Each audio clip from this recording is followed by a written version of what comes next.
Payg'ambarimiz alayhissalomdan bir hadis bor. La taqumus sa'a hatta yataqarabaz zaman. Imom Muslim rivoyati.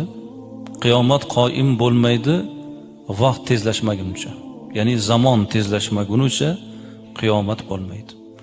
Bir yil bir oydek, bir oy bir haftadek, bir hafta bir kundek, bir kun bir soatdek o'tadi deb Rasululloh marhamat qilyaptilar. Sizga ham xuddi shunday tuyulyaptimi? Bugun jumaga keldingiz-a? O'zi kecha jumani o'qimovdikmi? Kechagina juma o'qidik. Go'yoki shiddat bilan vaqt o'tib ketayotgandek tuyulyapti. To'g'rimi?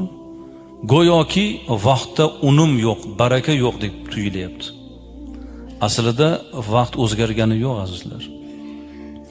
Vaqtni bebaraka qiladigan, barakali qiladigan bandaning o'zi bu.